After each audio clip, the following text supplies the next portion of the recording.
कि किस तरह का कॉन्सेप्ट है और कितना टच करेगा, कितना रिलेटेबल है आज के टाइम में ये कॉन्सेप्ट? गाना जो है it's basically about finding the light with in. क्योंकि क्या होता है कि जब भी हम किसी के बारे में सुनते हैं या फिर किसी के साथ बात करते हैं तो हम दिमाग में एक तस्वीर बना लेते हैं और उस हिसाब से ऐसा होता है कि जैसे हम लोग तस्वीर बनाते हैं वो इंसान वैसा नहीं होता है। कभी कभार वो होता भी है, कभी कभार नहीं होता है, and when it is not like that तब क्या होता है कि हमें चोट पहुंचती है। तो we start feeling guilty, depressed हो जाना। तो उस वक्त जब आप पूरा मतलब when you are so alone, उस वक्त what is the most important thing? The most important thing is to look within, और वो जो तस्वीरें आपने बनाए हैं उनको हटा हटा देना चाहिए और to find the light inside through that process. ये गाना उसी को लेके है। It is about motivating people, जो कि आज के दौर में बहुत ज़रूरी है, बिकॉज द यंगस्टर्स आज के फास्ट पेस लाइफ में most of them social media हर जगह पे दे वो सब everybody is through talking to digital friends, they are having digital interactions but they are not having one to one interactions। और इसी के लिए क्या हो जाता है कि often they find themselves alone, और उस टाइम पे ये मोटिवेशन बहुत ज़रूरी होता है to survive and to strive forward. एक गाने के बारे में थोड़ा जानना चाहूँगा। कॉन्सेप्ट बहुत अच्छा है जब इस तरह के गाने आते हैं। हाँ। जैसे जिंदा हूँ मैं, या फिर अभी अभी हुआ है कि रंग दे बसंती का। तो इस तरह के जब गाने आते हैं तो ज्यादा करके सूरज की रोशनी दिखाई देती है या समुद्र का किनारा, यानी आउटडोर की शूटिंग होती है। हाँ। आपका पूरा का पूरा शूटिंग इंडोर हुआ है, बहुत खूबसूरती से आपने बयान किया है। जरा बताएंगे कि कॉन्सेप्ट आपने पहले आउटडोर सोचा था या इंडोर सोचा था? नहीं, मैंने हमेशा ही कॉन्सेप्ट इंडोर में सोचा था, क्योंकि जो जो कुछ भी हम लोग देख रहे हैं वीडियो में वो एक्चुअली इसके दिमाग के अंदर हो रहा है। ठीक है, सो वो एक बॉक्स बन चुका है उसके अंदर और उसी बॉक्स में वो फंस चुकी है। तो वो वाला जो एक होता है ना क्लॉस्ट्रोफोबिक जो इमोशन है, वो विजुअली मैं लाना चाह रहा था। तो इसीलिए मैंने पहले से ही इसको इंडोर में ही शूट करने के लिए मतलब दैट वाज द कॉन्सेप्ट पहले से ही। एक और फन फैक्ट बताना चाहूँगी। जब हम ये डिस्कशन चल रहा था कि कहाँ पे हम शूट करेंगे, कैसे शूट करेंगे, तो इन्होंने बताया कि इंडोर करना है, पर मैं बहस कर रही थी कि नहीं, पीछे पहाड़ आने चाहिए, जैसा आपने बोला कि जेनरिक। मैंने बोला पीछे पहाड़ आने चाहिए, पीछे अच्छा लोकेशन दिखना चाहिए, लोगों को पीस महसूस होना चाहिए। कहा नहीं, मेरा कॉन्सेप्ट ही वो नहीं है भाई, you are going away from it. So हाँ, वो बहस हो चुकी है हम उस चीज़ को लेके। उसका कितना कनेक्ट किया जो कॉन्सेप्ट है डिप्रेशन के ऊपर, डिप्रेशन से बाहर आने को लेकर एज अ यंगस्टर कितना कनेक्ट करेंगे लोग? और जब आपने पहली बार सुना तो क्या रिएक्शन था इसके बारे में? पहली बात मैं ये कहना चाहूँगी कि आजकल जो ये डिप्रेशन, एंजाइटी काफ़ी मेन स्ट्रीम हो गया है। जो एक्चुअल डिप्रेशन और एंजाइटी होती है ना, जो जाते हैं इसके थ्रू, जो लाइक जिनको ये तकलीफ़ें होती है, वो सामने आके उस वक्त लोगों को बताते नहीं है कि भाई I am going through depression, I am going through anxiety. That's the first thing. आजकल ये बस शोशा बन चुका है लोगों के लिए। मेरे साथ सिचुएशन हुआ था, आई मीन बॉम्बे में आने के बाद during lockdown. So I was going through my own phase where I had to, I related to it.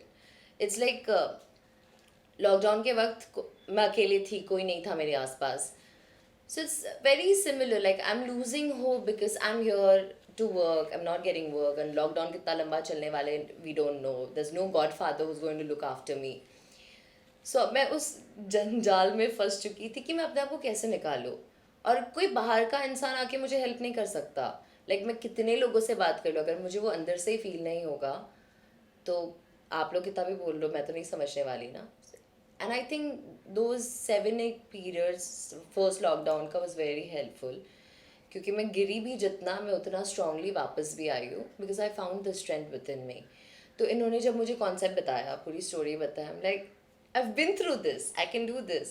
I mean, ये मेरी स्टोरी है, और मेरी क्या, ये एक्चुअली आजकल के बहुत सारे इस जनरेशन की स्टोरी है। I think everyone has gone through it, everyone is fighting their own demons. So yeah, I think everyone can relate to this one way or the other, not necessary कि सबका एक ही हो, but Yeah. As a actor क्या कैसी preparation करनी पड़ी, और थोड़ा सा अगर प्रिपरेशन प्रोसेस के बारे में बताया आपके।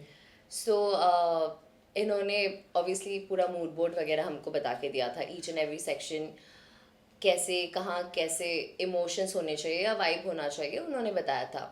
But while we were shooting every scene के बाद मैं इनके पास जा रही थी, मैं पूछ रही थी are you satisfied with this shot, do you like my expression, do you want me to change something.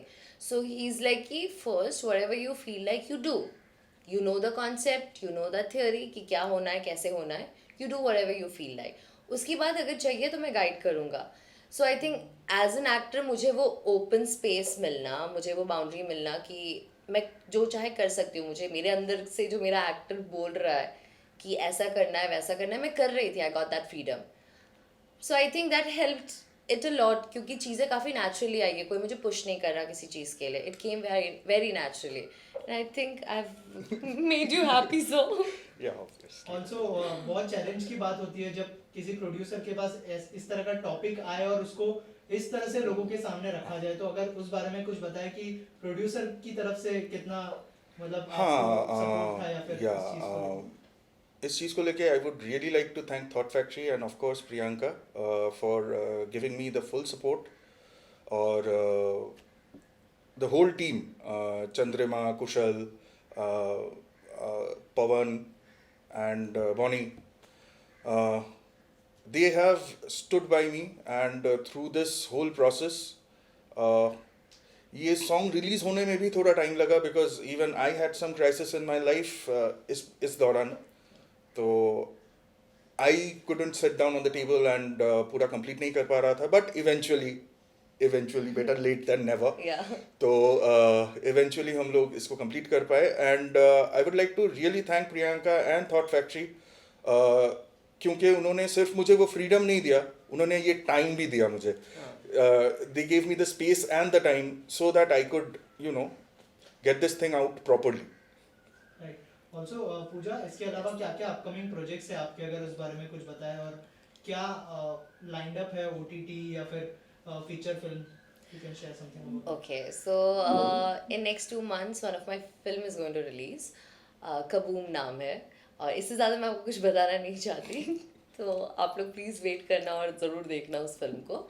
And हाँ, एक OTT के लिए आई बी शूटिंग सून, सो वो भी मैं इधर नहीं बता सकती, सो जस्ट स्टे ट्यून्ड, आई से। पिछले शोज जो आपने किए उसको लेके किस तरह का रिस्पांस मिला है ऑडियंस से, और अगर उस बारे में कुछ बताएं कि कितने ग्रो किया है आपने। I mean, as an actor, definitely I'm growing and there's not a single stop. It's like मैं भी मेरे पुराने काम जब देखती हूँ मुझे सही में हंसी आती है।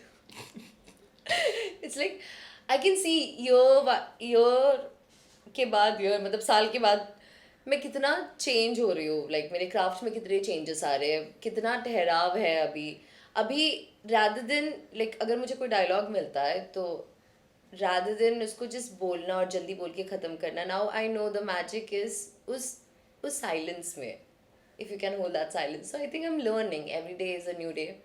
So response, हाँ of course काम आ रहा है, इसका मतलब कुछ तो काम अच्छा ही किया होगा मैंने।